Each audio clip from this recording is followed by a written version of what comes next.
Yo, yo, yo, what's up? What's up? It is Wednesday night. It is 9 o'clock. Well, 9:10 because we run a little bit late because we black. So we do CP time sometimes. Welcome to the Deacon Board podcast. Tonight, I am joined by my boy. We from up top. That's what I'm calling this. We're from up top. He still lives there. I'm not there though. So, we just doing our thing. First of all, I want to give a shout out to my man, Mike Bennett, who's here with me right now. He just finished cutting me up. So that's really why we're running late, because I had to get a haircut. And so he just finished cutting me up about 10 minutes ago. So I would tell him to come around here on camera real quick. So, my barber, the barber of choice here in Charlotte, North Carolina, Mr. Mike Bennett. That's my man right there. He's out. Thank you, man, for coming through, man. We appreciate it. I appreciate it. So tonight, we're just going to talk about being from up top. We're going to introduce my guest, my distinguished guest here with the gray beard doing this thing. The man, the myth, the legend, Frederick Douglass G. I should say Pastor Frederick Douglass G. I should say Frederick Douglass G., the director of small and minority enterprises for the city of Bridgeport. Hopefully I got that title right. But we've been friends for almost, it's been over 20 years. I think we met in 97. So we were a part of the Brat Pack at Abundant Life in Raleigh, and we've been friends since, man. He's been a brother. He's been a friend. He's been a mentor. He's been someone that if I had some situations going on, I can call and get some good advice. He's been the one to call me, but like, yo, man, you need to step back for a minute. You're going a little bit too far. You need to step back. But Fred G, welcome to the Deacon Board podcast, man. Thank you for having me, good brother. I want to say for sure to start off that Dante Jackson is one of the most solid, well-rounded friends that I have. I don't use that term lightly. Dante Jackson is a friend indeed. Can you hear me okay? Oh, I can hear you okay. Okay. I was just throwing up allegedly up there when you said a solid friend. Nah. solid brother, man. Everybody needs a Dante Jackson in their life. I say that with all sincerity, man. You have been a friend indeed throughout these years, man. Decades, man. Now, when we started off with this, man, we was young. Yeah, we were. We're not young anymore. Nah. I just had a birthday last week, man. So. Yeah. Happy birthday. Happy belated. Where were you at? AmeriQuest? I was at Restoration Mortgage. Yeah, I think when I met you, I was still at Beneficial. So, oh my goodness. Yeah, you used to send me over leads that you couldn't close. Don't tell nobody that. Man, it is what it is. That was back before NMLS regulated us. So, I was able to do that. Yeah, man. Those were good old days, man. But man, we have a lot of history, man. We celebrated Jesus Christ together at the Abundant Life Christian Center, Church of God in Christ. Church of God in Christ. Young guns, man. Young. Yes, sir. Man, I was just with Bishop on Sunday, man. He brought the brothers down from Raleigh here to Charlotte, and we went to dinner at Steak 48 here, man. We had a good time. So Leonard was there, and Barnhill, and Ray Marshall was there. Of course, Stinny was there. Little Stinny. Well, he ain't really Little Stinny no more, but Stinny Jr. So yeah, we had a good time, man. We had a good time. So look, man, we're gonna talk about a few things tonight. Fred now he pastors in Bridgeport, Connecticut. He serves the mayor. He serves at the pleasure of the mayor in Bridgeport, Connecticut. So we're going to talk about small minority businesses, small and minority enterprises, how we as minorities, or as I like to say, the global majority, can take advantage of what cities have to offer. Because there's a lot of money out there that we can grab, that we should be grabbing. Sure. And it's not in fake businesses for PPP loans and things of that nature. Yeah. We need to discuss, what we need to do and the next steps for economic development of our people. So, Fred, man, introduce yourself. Tell us what you're doing. Don't leave anything out. And by the way, before we get started, shout out to James Hassel. He's on his way in. He's taking care of some stuff that he has because his family first around these pieces. So he's taking care of some stuff, but he'll be in later on tonight to hang out with us. And my man Mo Richardson, also they'll be in later on tonight. Go ahead, Fred. Listen, man, I don't like talking about myself, man, but I pastor the Impact Church in Bridgeport, Connecticut. Started in 2013 with 2 teenagers, and God has blessed us tremendously with that effort being led by God. Then about 4 years ago, I took over an established Kojic church, the jurisdictional prelate was an old gentleman, and he was an older gentleman, I should say. And when I say older, he's like 90. And he called me in for some help. And I became the pastor of the Macedonian Church of God in Christ. So I'm doing 2 services on Sunday, one in Bridgeport, one in New Haven. Oh. I also work for the city of Bridgeport as the director of Small and Minority Business Enterprise. I never knew I had a passion for politics until someone introduced me to it. That someone will be my aunt, who is a city council person here in the city of Bridgeport. Position carries a lot of weight, authority, and traditionally it's held by men. But here in the last decade or so, we have a lot of women that are leading in that space. And we helped our current mayor get reelected. He was the mayor from 1991 till 2003. He went to prison on federal corruption charges, got out of prison, came back to the community that got him elected the first time, and we beat the incumbent. And that's how I got in, man. I didn't know anything about municipal government. I didn't know anything about how to run a city government. I went in very humble and waiting and wanting for my turn to come. I had a cleaning service at the time, and I wasn't trying to work on 9 to 5, man. I was working 2 days a week, making decent money. Jumped into the city politics, man, and it literally, Dante, it transformed my life. It literally transformed my life, changed my trajectory. Everything about my life changed when I got into city government. So now let me ask you this, since because I heard a lot there, and it's a lot to unpack. So you're pastoring 2 churches. Yes. And I'm going to make the assumption that there are 2 different generations of churches, right? Very much so. Because you have the Impact Church, and some of your folks are up here already. You know, I see Octavia up here, and of course, you know, some of my family goes to your church. You know, Desi is a member there, and you know, of course, the Burks from Newburgh, they come up to Connecticut to fellowship with she. But then they live here now. They live there now. Okay, all right. So Team Impact in the house. So how is it pastoring 2 churches, 2 different generations? Because you have the church that you started with fairly younger folks, that the older church with the older pastor that was no longer there, and then working a full-time job. Because I see so many cats get into ministry and all they want to do is full-time ministry. You know, they have no ambition outside of full-time ministry, which is nothing wrong with that for those that are established. But for a lot of new cats going that route, I don't know. Tell me how you're balancing all of that. Well, when I was a young man, I made a lot of rookie mistakes, man. I was a terrible guy in my 20s and 30s. I made some really, really, really horrible decisions with my life. And one of the decisions that I made that you know, I don't want to say it haunted me, but it followed me and it kind of crippled me a little bit, a lot, is I didn't have a steady income because I was trying to be an itinerant preacher on the road, you know, preaching different places. Back then it was way different. Back then you can call the airline on the telephone and get a bereavement ticket, and you can fly when you're gonna fly. Yo, I remember that. Yeah, the 90s were rough. The 90s were a good 90s were a good decade. Right. You know, and I was trying to be itinerant and be popular and famous, and I was chasing notoriety. The best decision I've made in my adult life as a 40-something-year-old man. I see Braxton Bowles. I remember Impact. That's my brother. That's my man. That's our dude. That's our dude. Right, comes to the church and just tears the church to pieces. But it was getting the job, man.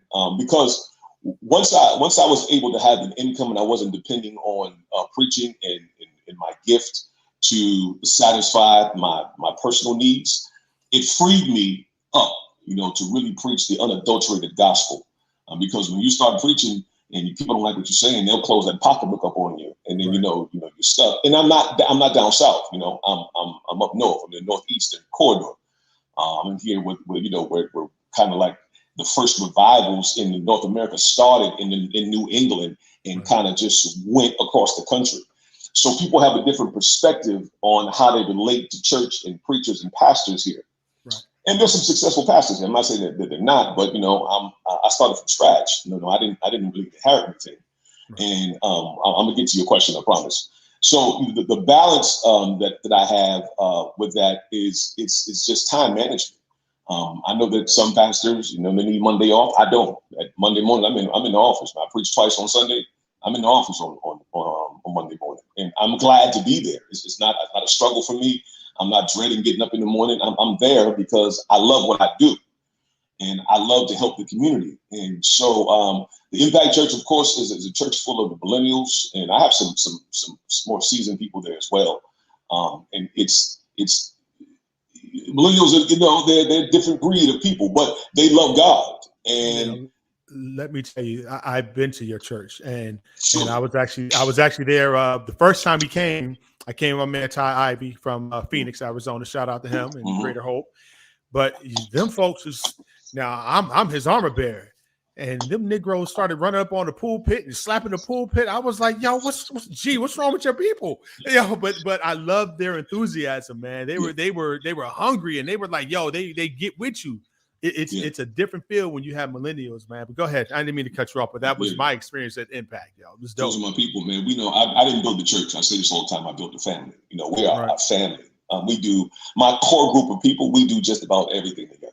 We do holidays, we do cookouts, we do everything together. A tremendous group of young folks that are hungry for God and hungry for the things of God. And I don't put those traditional stipulations on them. I let them be themselves, and I let them, develop at their own pace without, putting those rigorous stipulations on them that you can't do this, you can't do that. And I'm not saying that is the norm, in this last stage leaning, but it can be kind of taxing on people when you have all these rules and you have these, stuff. If you preach the Bible and you preach the gospel, people will fall in line with that. Let the gospel do its work. Right. Plus, now, the other piece is when you start giving out all those rules and regulations, you got to follow them too. Sure. So you don't want to get yourself caught out there because don't do this, don't do that. But we see you doing it, so you telling me what not to do when you out there doing your own thing. Well, I'm a very transparent guy.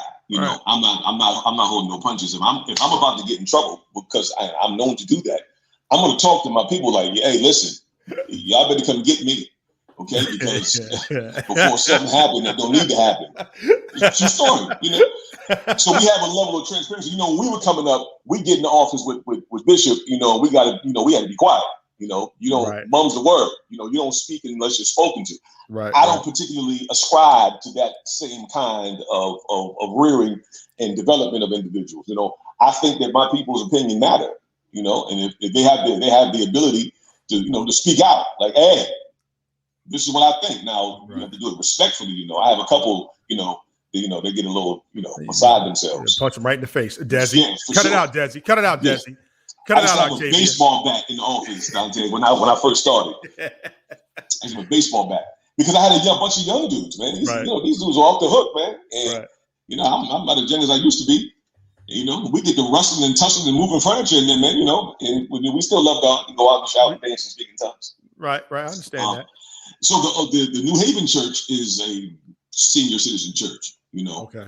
And I'm thankful to God that He's allowed me to have to be ecumenical, where I can kind of balance the two, because I'm sanctified, I'm Pentecostal to the bone, and all that, run, speak, jump, all that, and that's the kind of setting that they're used to.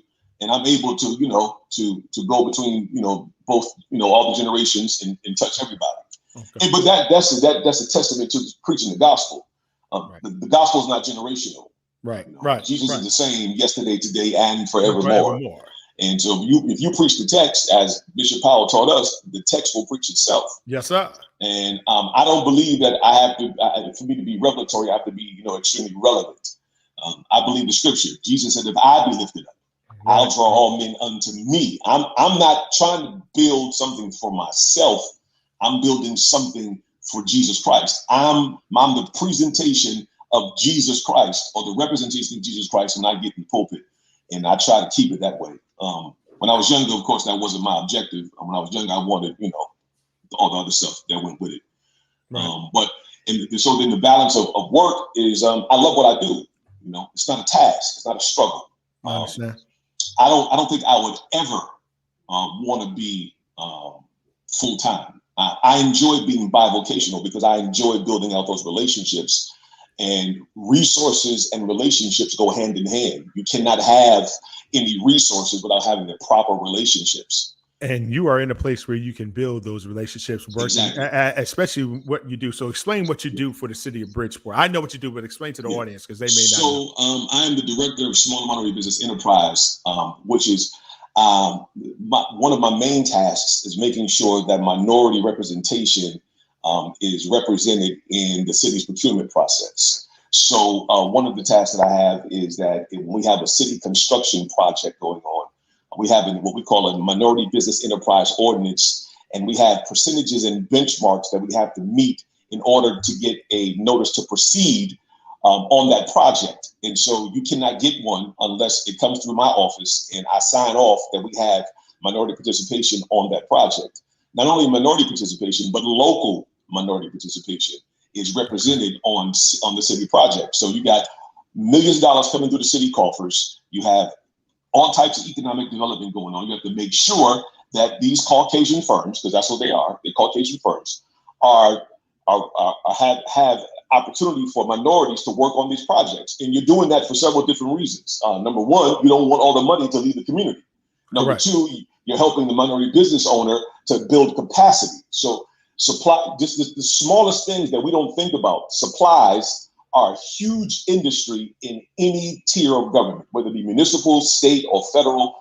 On the federal side, you have Davis-Bacon, where you have to have a certain amount of representation. On the state side, they have their set-asides for minority participation. And on our city of Bridgeport has probably one of the most aggressive set-aside programs in the country. It's 30% of the aggregate contract value that you have to have minority participation. Now, there's a piece in that I don't like particularly too much because it's abused and it's used to promote white firms. It's women-based businesses or women business enterprise. Right. And what happens is you get a white fellow put his wife up front as, you know, the chief member of the LLC, or she's the CEO or the president, and it's really a white firm, but women are considered a minority.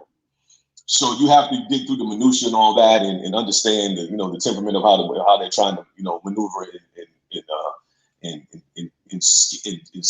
don't want to use the right terms, and swipe contracts right out of the hands of what I would consider Black and brown people. Right. I'm not particularly, you know, too sold on the brown people part, but you understand. I mean, I understand what you're saying. I understand where you're getting to. So in your position, what should we do? I'm a Black man, so what do I need to do? We have Black listeners, we have Black business people, I have Black contractors that listen, that own their own construction companies, that live in Connecticut. So what do they need to do to procure a contract with the city of Bridgeport? Outside of, now, they're competitive bids, correct? I'm going to be certain. Yep. So we have formal and informal bids.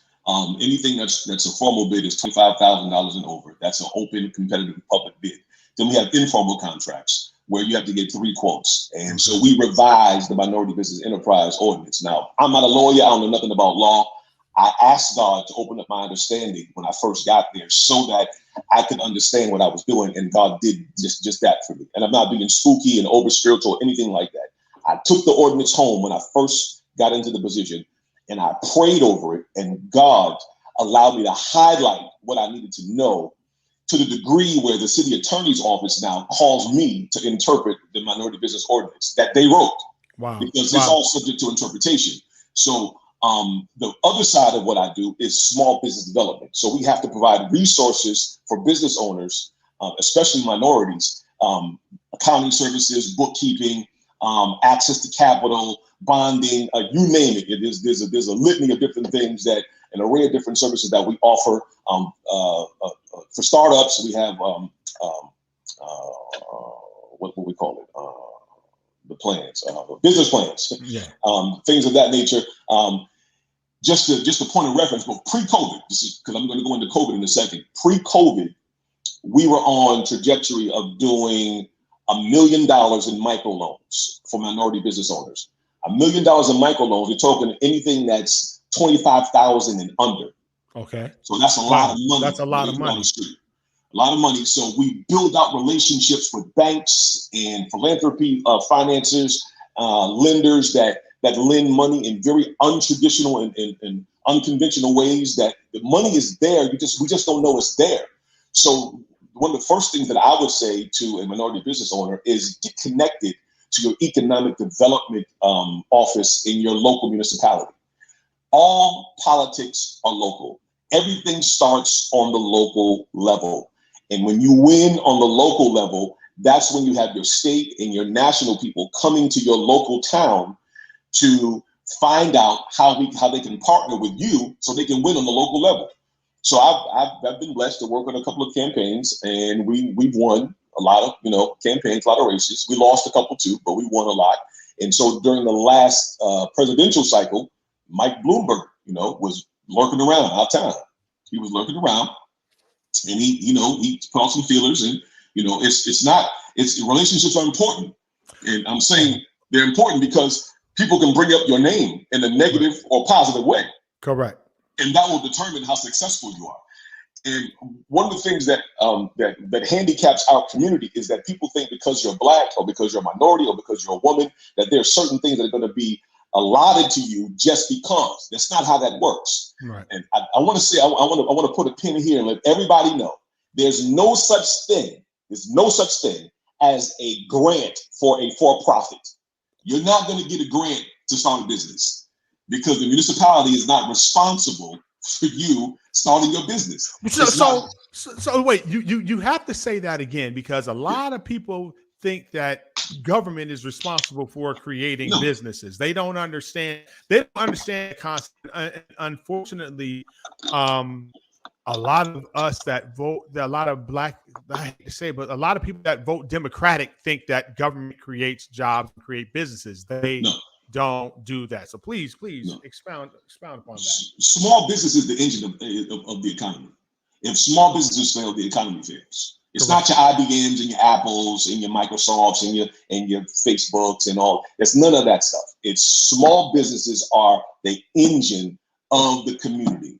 It's the small businesses that provide the most jobs across the country. Probably about 65% of all jobs, maybe 70, are employed by small business owners. Correct. And when I say small business, I'm talking about businesses with an annual revenue of maybe 15 million or less.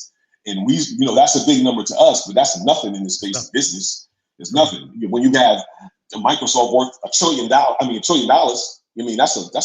a lot of money, man. Right. Yes, sir. So there are no grants for startups. So when I get calls to my office all the time, I want a grant to start my business. Well, darling, sir, that's not going to happen. The municipalities don't have money to give to businesses to start your business. Right. Because the money that they have, it goes to city services, and it's not a lot of money in there, especially in the Democratic ran cities and towns, because there's an excess of spending. But that's another discussion. But now go to the not-for-profits though. Go to the not-for-profit sector because you made that distinction. So not-for-profits, it's a non-stop corporation, not-for-profits, and in order for you to find any type of grant for that, you have to be an established not-for-profit. You have to have a track record of doing what you're asking your municipality for. Every municipality in the United States of America has something called Cdbg. It's Community Development Block Grant money. That money is set aside for nonprofits that are applying for grant money for the first time. It is a HUD-run program. Every municipality has this money. If the money is not used or given out to the community like it's supposed to be done, the city will then transfer that money to the city coffers to use it for something else. So you need to be calling your local municipality, your economic development offices, your city attorney's offices, your mayor's offices, and find out when the applications are going to be ready for your community development block grant money. It's usually in December, and the applications are reviewed in January, and they start doing the in-person interviews around February or March, and then the money is dispersed and allocated to those that are awarded around April or May. So it is now November 10th. It is now November 10th. So if the application dates, start calling now, because if the applications come open December 1, you want to be in line to get that application and know when you have to get your documentation in, so that way you can get that block grant money. It's legitimate money. Legitimate nonprofit now. Yeah, legitimate. Don't. You have to already be doing the work. You have to be a 501c3 or 501c4 something along those lines. And you have to file your taxes. I know you're tax exempt, but you still need a 941C. You still have to file those documents. Correct. Now listen, on this show here, we have and trust us, we're going to go there later on and talk some nonsense, because it wouldn't be us if we didn't. Like I said, we've been friends a long time. But we need to make sure you get fed also, because we're businessmen. We're businessmen, straight up. We've been doing it a long time, so we're gonna feed you some information, and then we're gonna go into the other stuff later on, because there's some things we need to talk about that happened over the last week. All right, so back to the block grants, back to the city of Bridgeport. So what COVID has done, COVID has made a lot of people rich. There's so much money that's been allocated to the small business owners and not-for-profits and churches because of the pandemic. So the SBA opened up the EIDL for the first time to everybody. That's the Economic Injury Disaster Loan. That, forget about the PPP. We understand what PPP is, but the EIDL, the EIDL was the joint. Yes, sir. Back in I didn't mean to be enthusiastic about it. In June, July 2020.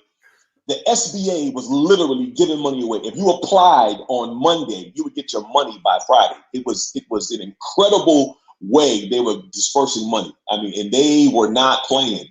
They weren't asking for anything. They weren't making you sign a 4506T or nothing. You would and actually the tax transcripts, they didn't care. They wanted to get money into the community and wanted to get into the community, fast. Then the CARES Act that was passed first. The CARES Act that was passed, there was money allocated to small businesses and nonprofits that you could get from your local municipality through Cdbg. I happen to be the fiduciary and the administrator of our CARES Act grant. We had $1 million allocation, and that started in December of 2020. We're just rounding the corner and finishing out that CARES Act grant. We were able to put $902,000 out on the street. We have about 87,000 more that we have to allocate to the rest of the businesses that qualify. Now, the American Rescue Plan, the American Rescue Plan has allocated money to municipalities across the country.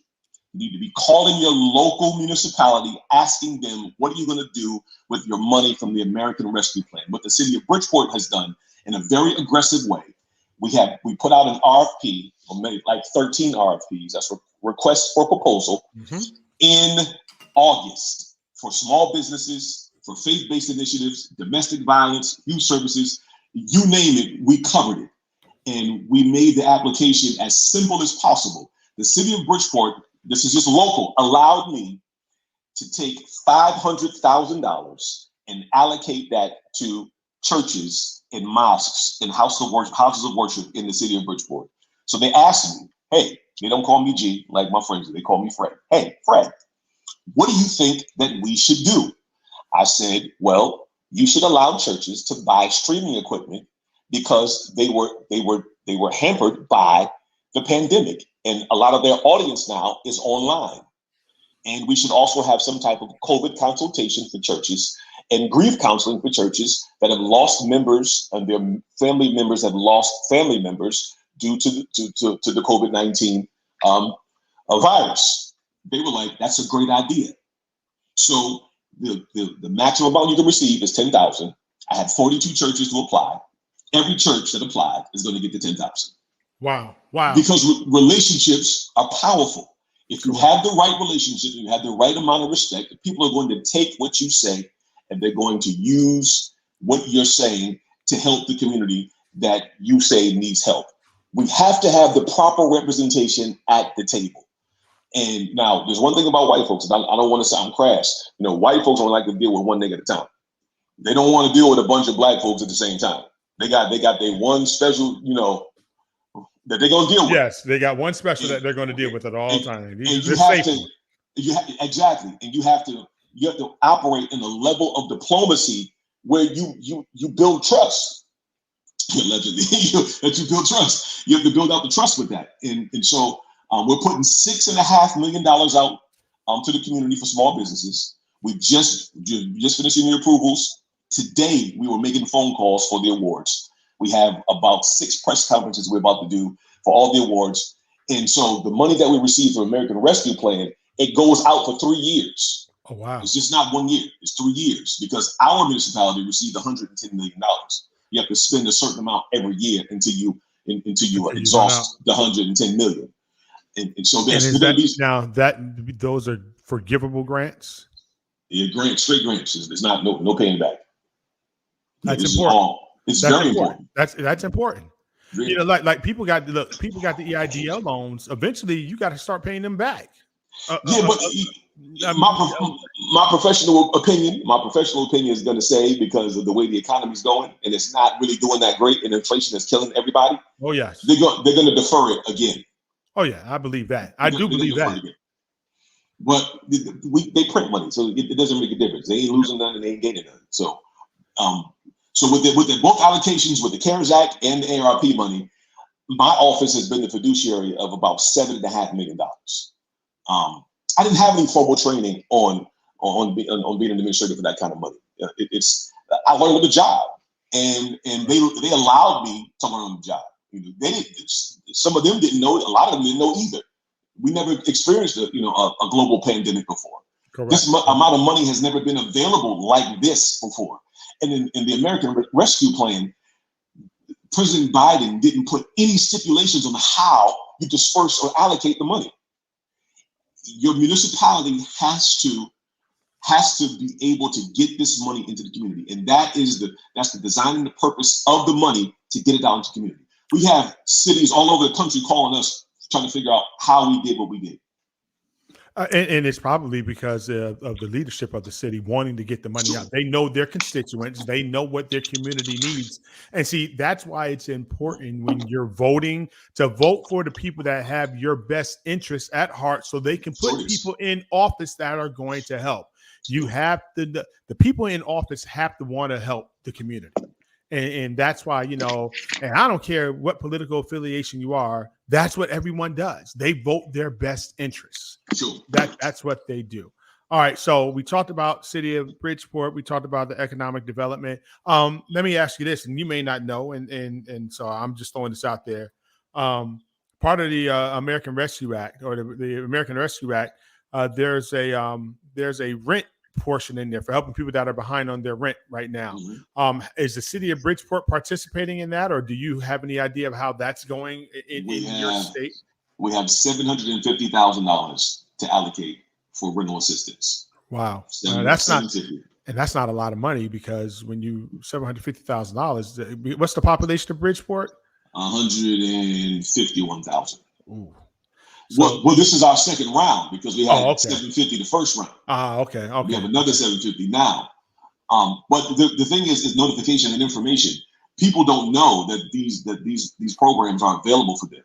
Right. And by the time they find out, they've already been evicted, or they've already, hit the brick wall. Right. And, they can't go back and get it retro. So you have to be in touch with your local municipality. And being in touch, making phone calls, going on the website, trying to connect with someone that works there that could possibly help you now and in the future. Right. So call. It's important. If you don't do anything else, if you don't take anything from this show tonight, it's get in contact with your local municipalities, your mayors, your town council, your economic development council, the chamber of commerce, anyone that you can call them and find out where is the money. Yeah. Run me my money. That's really what you have. You have to be the squeaky wheel. You have to be the person that's calling, and you have to be persistent, because if you're not persistent, they're not going to tell you anything. And it's not going to fall from the sky. No, it's not going to fall from the sky. This is information that you need. Yeah. This is information that you can use, and anyone can use. Any city that you're in, everybody has the same information. All cities have the access to the same pot of money coming from the federal government. Make those phone calls.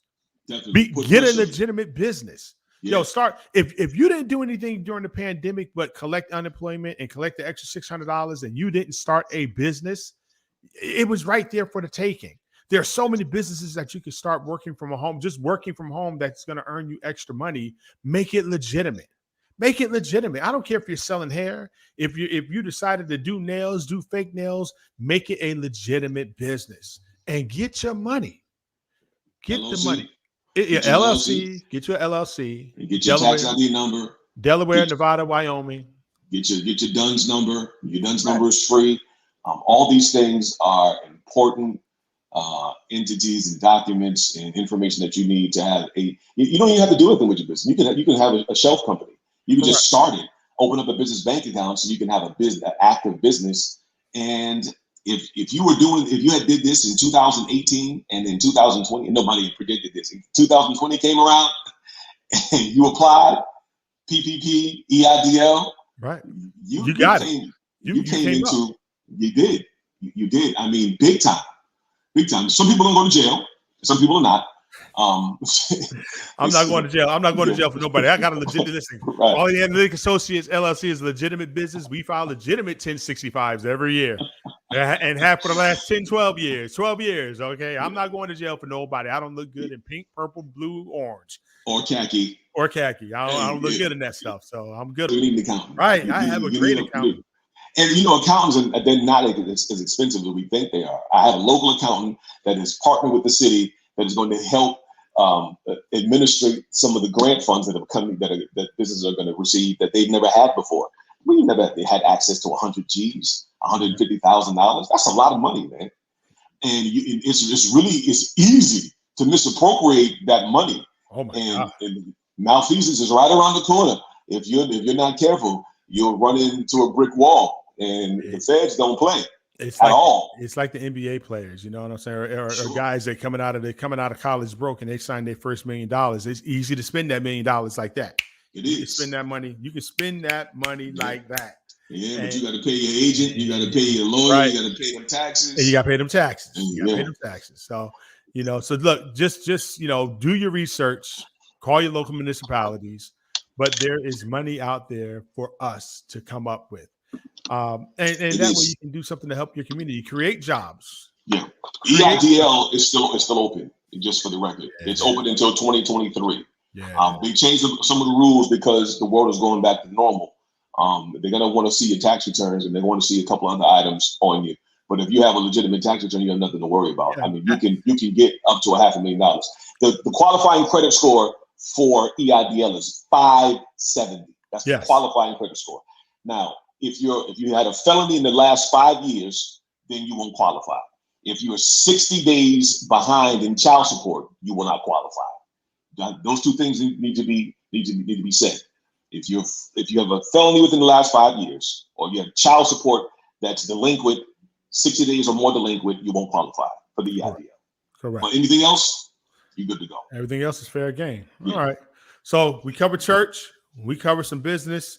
So now let's talk about the harder they fall, because everybody's been talking about that. So so we're gonna transition over to the fun part of the show. So we talked about the church. Yeah, listen. By the way, this Negro can preach. All right, he's a preacher's preacher. He's a preacher's preacher. Okay, I'm just saying if. The first time I heard G preaching, he's going to deny it. He's going to deny it right now. He's going to say, I didn't say that. I kid you not, 1997. The Fugees was hot. Yeah, I remember the Fugees was hot.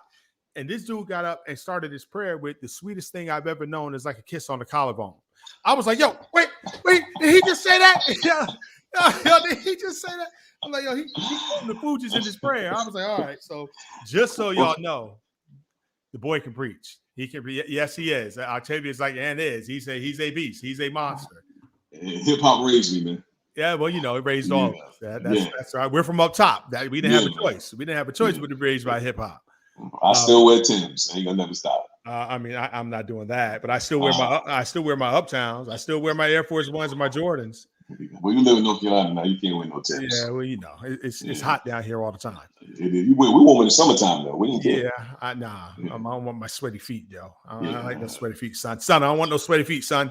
So, I mean, we go back a long way, and he's introduced me to some people that have become lifelong friends.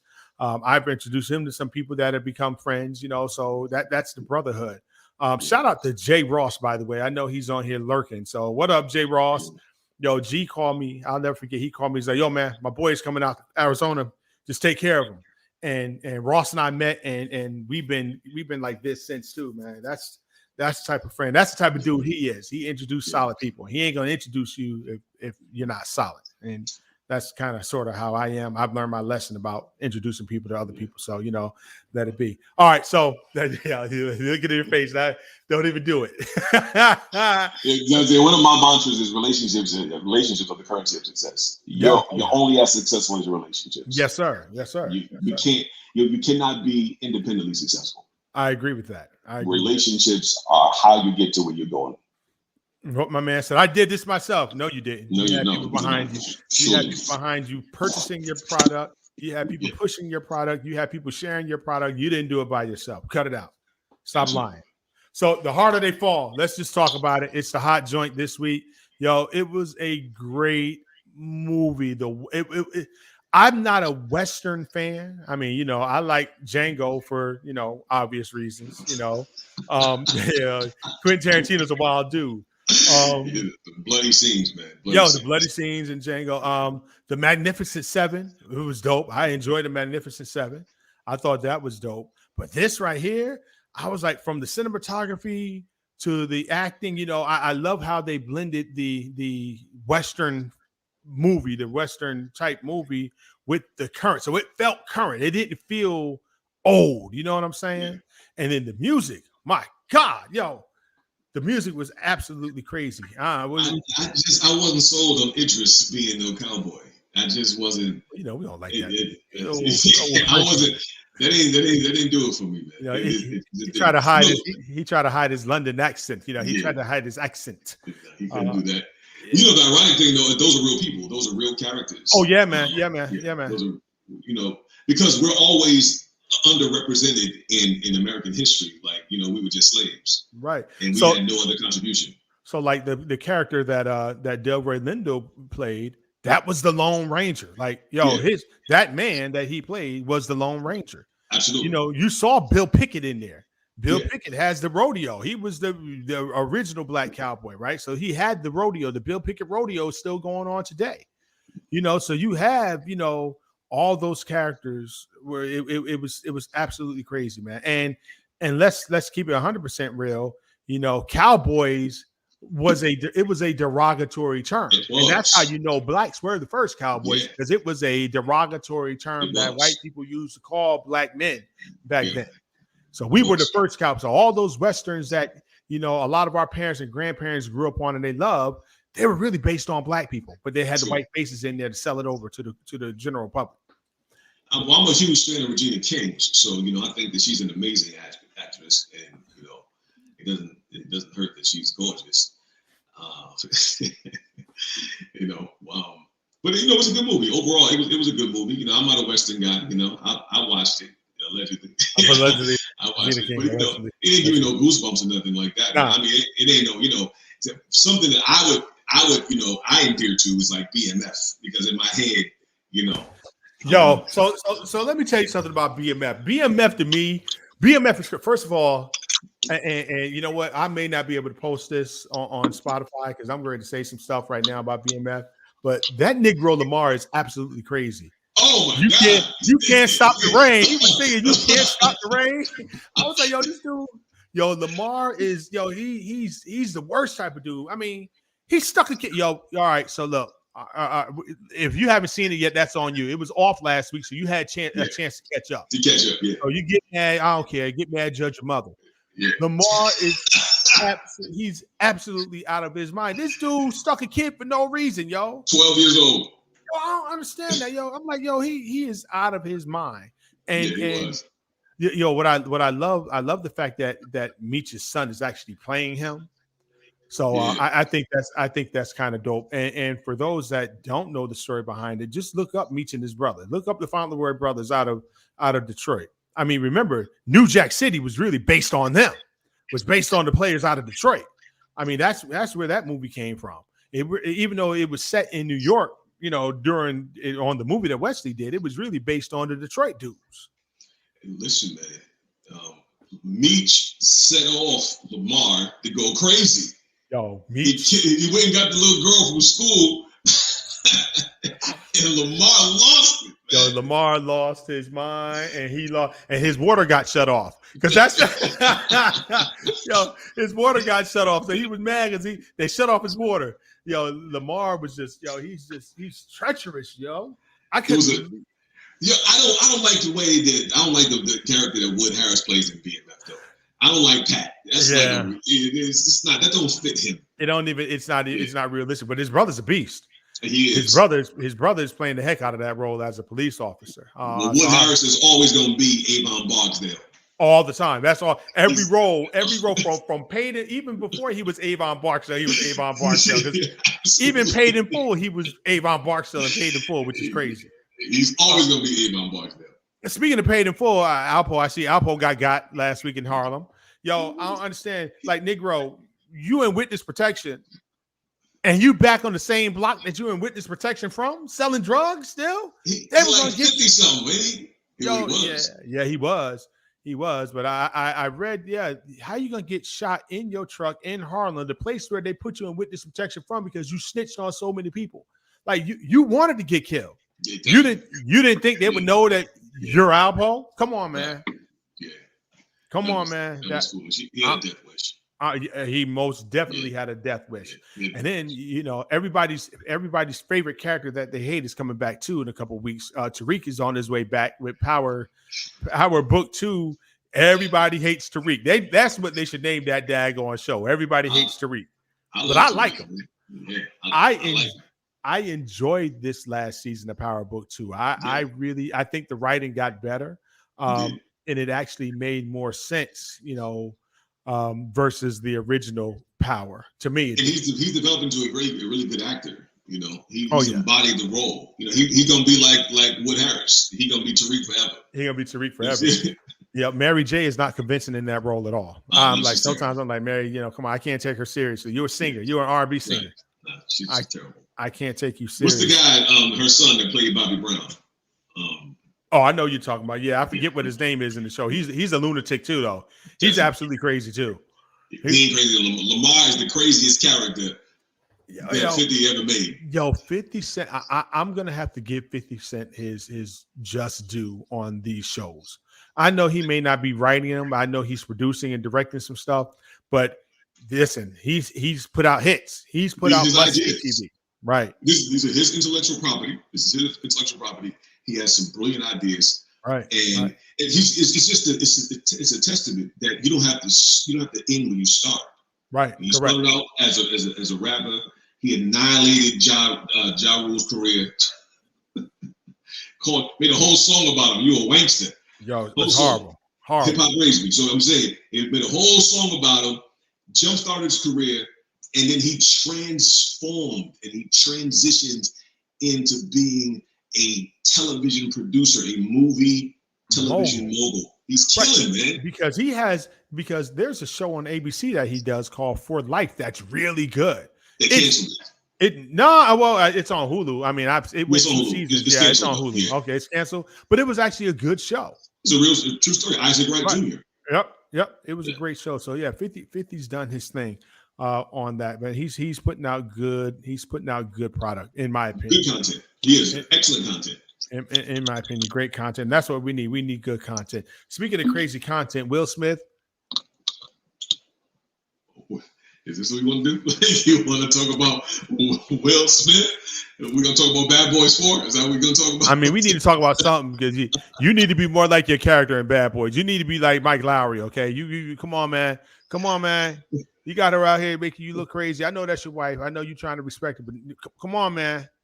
Come on, man, because she's very disrespectful. Yo, she doesn't need to sit at another table, not a red one, black one, or blue one. She needs to stay away from all the tables. Yo, I don't understand. Like, don't be disrespectful. Ladies, don't be disrespectful. Don't be disrespectful. Because, there are a lot of brothers out here that are more like OJ than Will. Don't y'all forget that. All right? I'm just saying. There are a lot of brothers, you be disrespectful the way she's been disrespectful. Yo, man, she talk about it. Come on, man. Yo, you married to this chick and she making you look like you for the streets, bro. She calling you trash, yo. Well, maybe we take it a little bit out of context because she said that you have to watch the whole clip and understand what she was saying contextually, that she was not insulting the man. That's what she said, man. So I don't know. I'm not a real big social media guy, so I don't have all those fine details. I'm not going. First of all, I'm not going to go watch that nonsense. Okay, kill that noise. I'm not watching that. All I know is what flashed across. I'm like, okay, she foul. First of all, I mean, shout out to them for having the type of relationship where they can talk about anything and it doesn't make them go at each other's throats in public. Because, he did that. And I did see that red table thing where she talked about August and the look on his face. And I'm like, yo, you a better brother than me. I don't know too many brothers that could withstand that. I know you wouldn't. I know. Well, I'm not married. So that's Brenda. What you gonna say to Brenda? What you gonna say? First of all, we turning off this bleep, bleep, bleep, bleep camera, and we're gonna bleep, bleep, and bleep, bleep, and you're gonna do this bleep, bleep, bleep to me in public. We're gonna bleep, bleep, bleep, bleep, bleep, bleep, bleep, bleep, bleep, bleep, bleep. That's gonna be a whole bunch of bleeps. There'll be a whole bunch of bleeps. It's gonna be a whole bunch of bleeps. I wish Hassel was here with his machine, because he would bleep me right out. It's like, remember on Inside the NBA when they used to have the drop button for KG? That's exactly what it would be like. It'd be a drop button, because all you hear is curse words coming. What the bleep? The episode of Martin when he was cussing out the new owner of the radio station. He was doing crazy, yo. Country music. Crazy, yo. And then the other thing that a lot of people are talking about, man, and I don't want to get into just respect to the people that passed away at this Astroworld tragedy last week. Travis Scott and his crew down in Houston. Listen, none of us know what really happened down there. We weren't in the crowd. We weren't on the stage. I know some folks that have worked with Travis Scott, that they were with him when he filmed they actually filmed the whole concert, the dress rehearsal. So, but a lot of that stuff, man, you just have to be careful. Crowds like that, it's dangerous to be in crowds like that. 50,000 people, and that space is not that big of a space. It's best just to stay at home. I don't care what nobody says. Well, first of all, I had to Google who Travis Scott was. Yo, I had no clue who he was until last week. I'm like, who was he sing? What's his music? I didn't know who he was. I had to Google him. But part of this is people being stuck in the house for a year and a half too. True. It's their first opportunity to get outside and get outdoors and do some interacting with people other than their families or their close friends. And there should have been a better security presence there, though, and that's on the artists in the promotion. Yeah, I agree with that. And I know that the cities and municipalities, just from my personal experience, they charge a lot for that, because you're using cops that are not working, and they got to get paid overtime for that. So that bill can be that bill can go to the millions of dollars. Correct. But for that many people in that space, it should be fairly high. That's a pretty high tab, man, to keep crowd control. But look what happens if you don't. Right. People lose their lives unnecessarily. So you're talking about 9 to 10 people dead, over 300 injured in the hospital. And this is based on people in the audience rushing the stage, literally crushing people in the front, trampling people. And for what? Yo, I've never heard a song that he did, but I'm a musician. I listen to a lot of music, but no music has ever got me to the point where I'm hyped up and want to rush somebody and do something crazy. I don't understand that piece. And, there are a lot of people talking about, it's demonic and this, that, and the other. I'm not listening to it. I don't know what he is, what he does, but every artist does stuff to draw crowds, right? So it is that, but I know that people need to stop tripping. You at a concert to enjoy yourself. Stop acting like idiots. Stop acting crazy. And by the way, there's something else I read today, since I'm talking about crazy artists. This whole Summer Walker Sierra thing, this Sierra's Prayer thing with Summer Walker and all that stuff. Listen, what worked for Sierra may not work for you. Sierra is a millionaire singer. You work at Woolworths. You're not going to attract a Russell Wilson. All right. That's all I'm saying. You know what? You're not going to. It's easy for her to attract a Russell Wilson. Okay. It's easy for her. It ain't easy for you to attract a Russell Wilson. All right. Well, I got a question. Go ahead. Who is Summer Walker? She's some singer, yo. I've never heard her music. Never heard her music, but I heard a lot of church folks up in arms because, Summer Walker and Sierra and blah, blah, blah. I don't know. I'm not. I'm off the loop, man. I'm old, man. I don't know. Yo, you see who popped up, right? Oh. Watch this. I'm gonna show you. Look who popped up. Look on your screen there. Look who popped up. Desi, I was talking about you earlier, Desi. This is my cousin Desi. He's a member of the Impact Network, the Impact Church. I want to call it the Impact Network. Yeah, Desmond is a faithful son. But he is one of the most aggravating people that I know. He's so emotional. Yo, he gonna get mad. He gonna get mad and start talking to the comments. Des, he better say a word in the comments. All right, don't say nothing else. The word is being preached. He's sitting there with his lip poked out. I'm like, listen, if the word convicts you, okay, I can't do anything about that. Right, if the word convicts you, don't be mad. Yeah. He want to know, is this what we doing? Listen, that's your pastor. That's your pastor. I love that dude, man. You're not going to find a more loyal dude than Desmond Pollard. Yeah, he's a good dude, man. He comes from good stock. Soul Saving Station. You want to talk about that since you're talking about stuff? Soul Saving Station, Church of God. You want to tell your testimony about the Soul Saving Station? I mean, what we want to talk about, because that's my granddad. That's my granddaddy's church. We all know that. All right, I don't know. You got to tell me the details. I come from a long line of Kojic pastors and preachers. All right. Yes. So it is what it is. But yes, Soul Saving Station, 120 North Miller Street, Newburgh, New York, 12550. The pastor right now is Dr. Richard LaRon Bryant. He is the senior. He is the pastor there right now. My cousin, who took over the church from Robert S. Williams Sr. when Elder Williams passed away years ago. So yes, my granddaddy is Elder Robert S. Williams Sr. It is what it is. We come from a long lineage of we were there a long time. Newburgh's finest.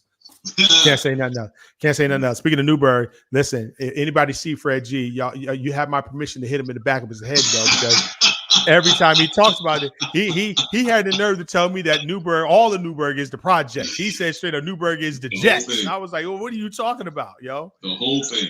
It's dark in the daytime in Newburgh. This joke is from Bridgeport, the murder capital of Connecticut. He got a nerve to talk about Newburgh. Okay, he got some nerve. A lot of talented people in Newburgh, though, man. I met some wonderful people from Newburgh, New York.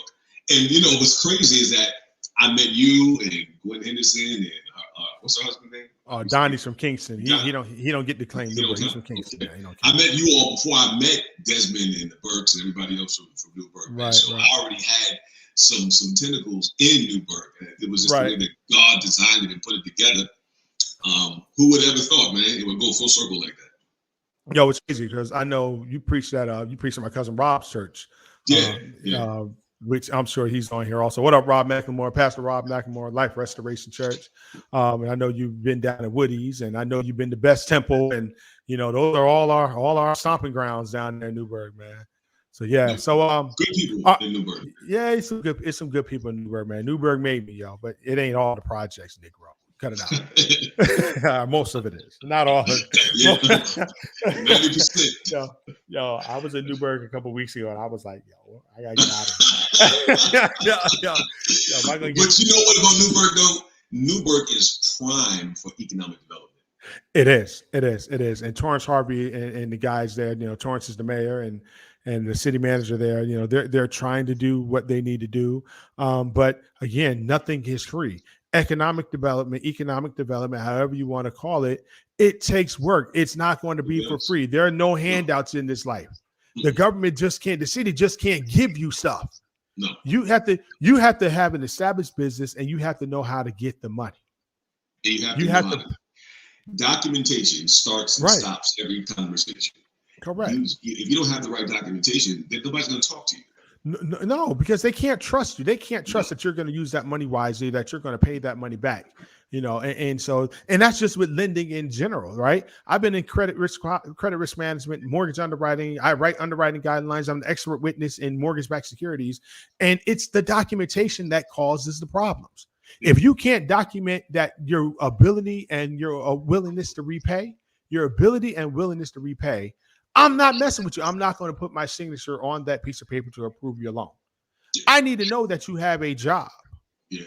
I need to know that your income level is where it is, to where the payment is affordable for you, not only the mortgage payment, but all your other bills.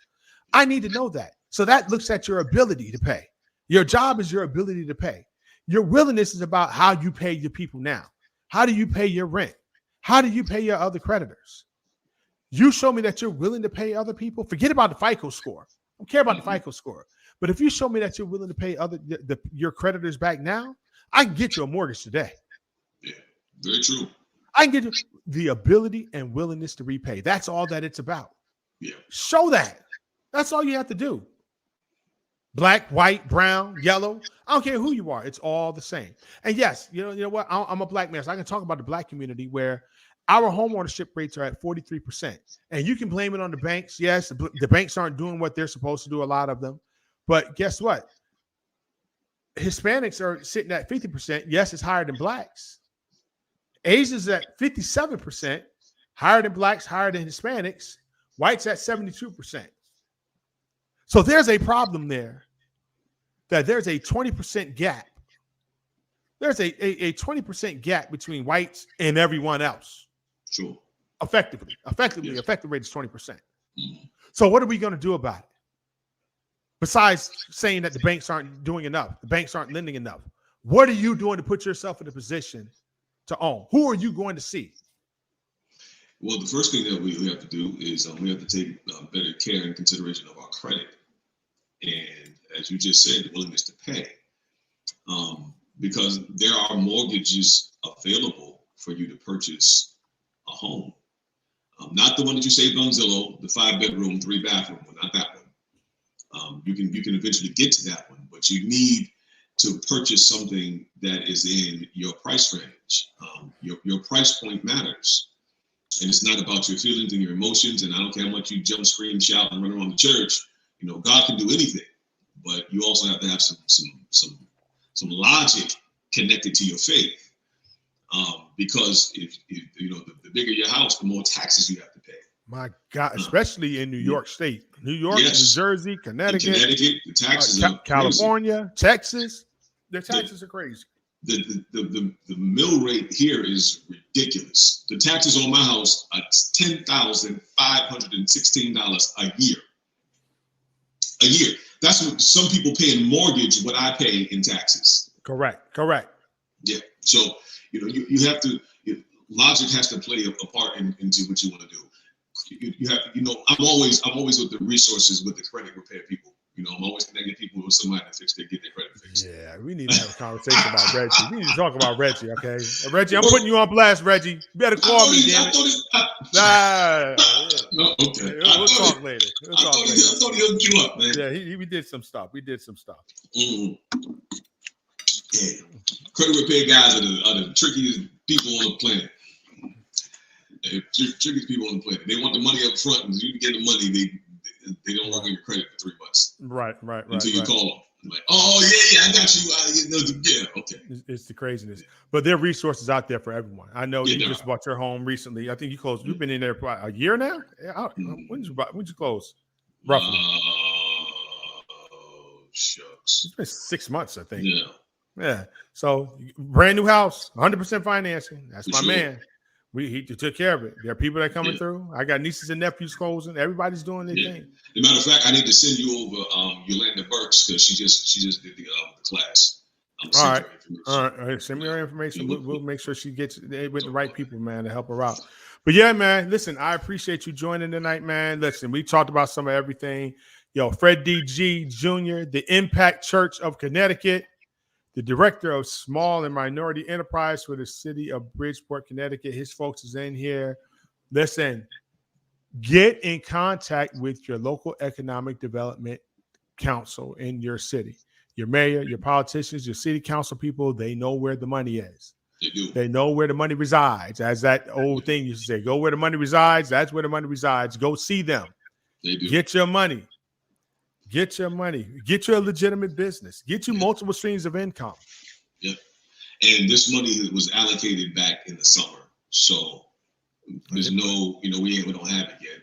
Everyone got the money, especially those cities, the Democratic towns that have been suffering, before the pandemic. This helped to lift some of the issues that they were having in their towns, especially with the Board of Education and the public school systems and all that.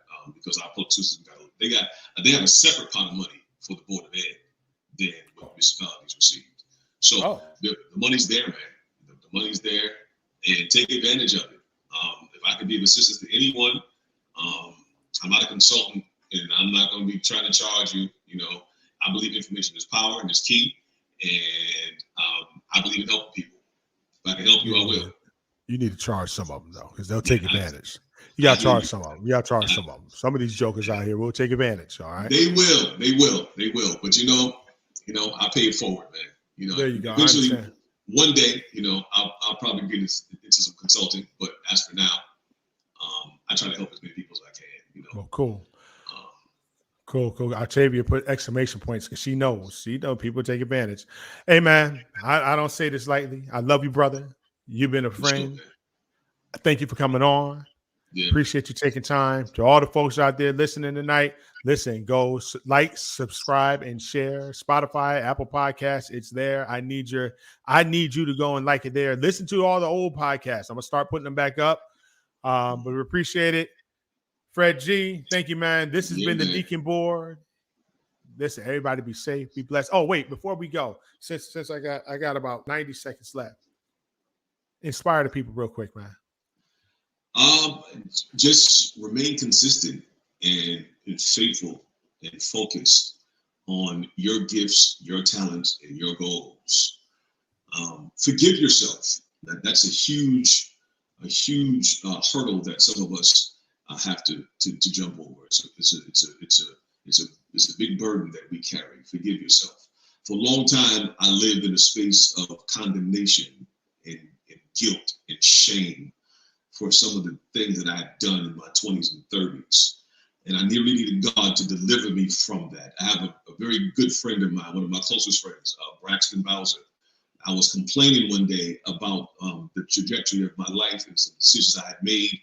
I had been divorced twice before the age of 40, and I had another kid on the way outside of being divorced twice. And I was really in a low place. And I was walking down the street because I didn't have no car. And Braxton Bowser called me, and I was complaining. He was like, "Yo, G, shut up, man." He said, "Because when God heals you, you'll be able to minister to people on a level that I never will be able, to do. Because he has the American dream. He has one wife, all his kids by one woman. He has a great church. He has a great ministry, and his wife has a great career. She's back in school now." And I'm like, I should have did what you did. He was like, "You can't do what I do, because there's a need for you in the space that God's going to bring you into." I had no idea what God was going to do for me. And all the things that I went through in my 20s and my 30s prepared me for what's happening to me in my 40s. I am a living testimony of restoration of a person that squandered opportunity after opportunity, and God gave me another one. And I promised God that if He would give me another chance, that I would not squander that. I lost houses, I lost cars. I live in a house nobody ever lived in before. I drive a car nobody ever drove before. I have resources and relationships that will benefit me and my children for the rest of my life and the rest of their lives. I'm a firm believer in generational wealth. My parents were first-generation wealth producers, and I have now been afforded to glean from them and now give my children an opportunity to be generational wealth producers. So their children's children will benefit from the choices and decisions I'm making right now in the future. And I encourage everybody, stay focused, stay faithful, forgive yourself, apologize, and repent, and move on.